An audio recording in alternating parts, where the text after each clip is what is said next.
This is me officially taking back every mean thing I've ever said about Pioneer Pro DJ Link Bridge and the Resolume pairing, right? So one of the things that I complained about was that this took far too long to load.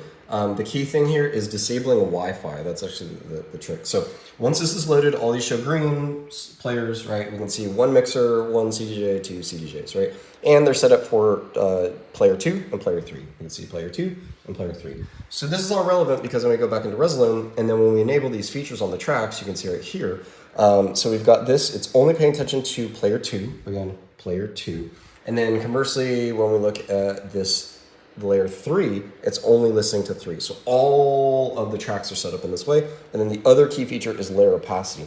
This is the one that was confusing me. It only works when, it only applies behavior when the track is loaded, right? So right here, we've got the first 2 tracks loaded, and you can see right here, fader status is controlling the fader status, right? So one thing to kind of point out is that this is very different from VJing. You don't normally do 2 tracks and have them listen to players. And then from a DJ perspective, normally it's not a problem to put the fader up, but in this case, it controls that first frame. If the first frame has content and is not black, it will look like that. So you're like, well, why is that an issue? Because if you play this back, that's great. Once you prepare, oh, let me make sure this is loaded and ready and I'm good to launch it.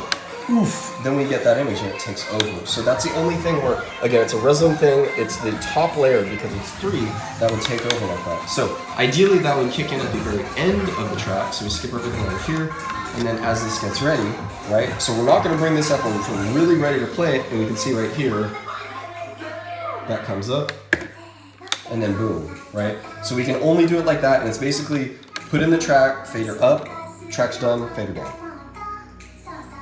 So the only other thing to kind of look at here is if you're like, I can't see this information. See right there where it says that information?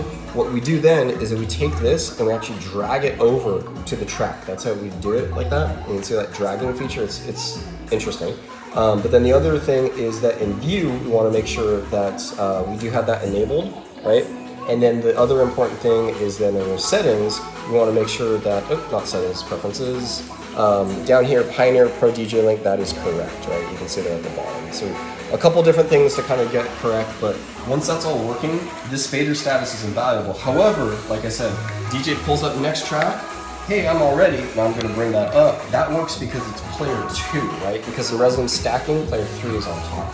So again, if this, we're at the very end of that segment, where we mix in, and then we play, we're gonna see that come in right here. And then we start playing that, right? We start mixing that in, but a part of that mix is bringing this down, right? So it's